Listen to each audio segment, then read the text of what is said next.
Energía interna de un gas ideal.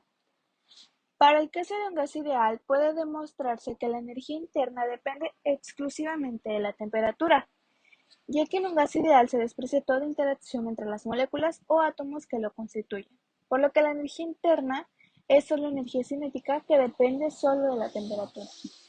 La variación de energía interna de un gas ideal entre dos estados A y B se calcula mediante la siguiente expresión, donde N es el número de moles y C subíndice V es la capacidad calorífica molar a volumen constante. Hay que tener en cuenta que las temperaturas deben ir expresadas en Kelvin. Para demostrar esta expresión, imaginemos dos isotermas caracterizadas por su temperatura subíndice A y su temperatura subíndice B, como se muestra en esta figura. Un gas ideal sufrirá la misma variación de energía interna siempre que su temperatura inicial sea temperatura subíndice A y su temperatura final sea su temperatura subíndice B.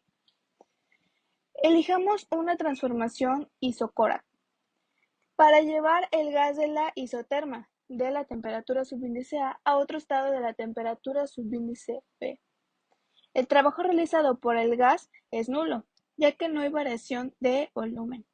Luego, aplicando el primer principio de la ley de la termodinámica, tendremos esta expresión.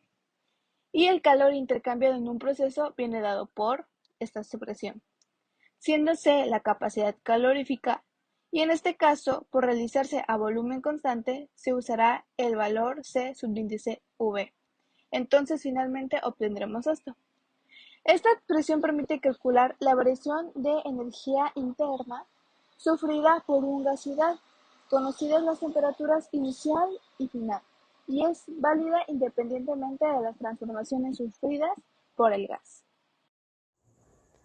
La entalpía es la cantidad de energía de un sistema que puede intercambiar con su entorno, es decir, el calor absorbido o desprendido en la relación. Un ejemplo es el líquido a gas. El cambio de entalpía del sistema es el calor latente, en este caso el de vaporización. La entalpía es representada por la letra mayúscula H. Esta es igual a letra mayúscula U, que es la energía interna, más P, que es la presión, y V, que es el volumen. H se mide en joules.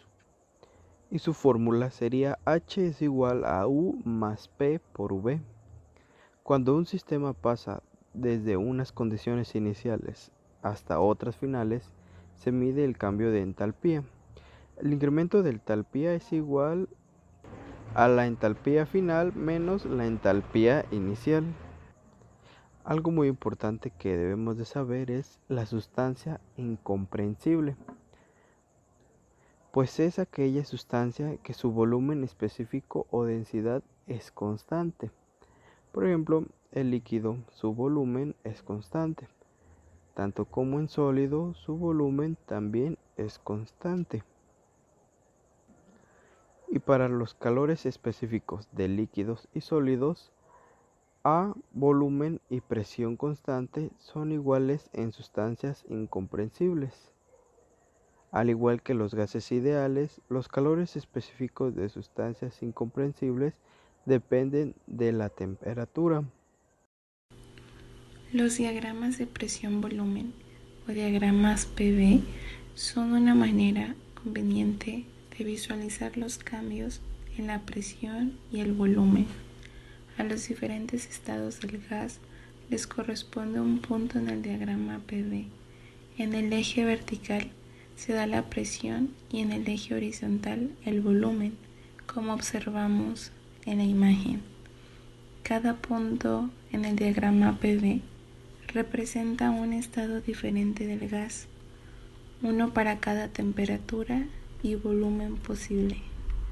Conforme el gas sigue un proceso termodinámico, el gas de este estado cambia y por lo tanto el punto de la representación en el diagrama PV al moverse va dibujando una trayectoria como se muestra en el diagrama.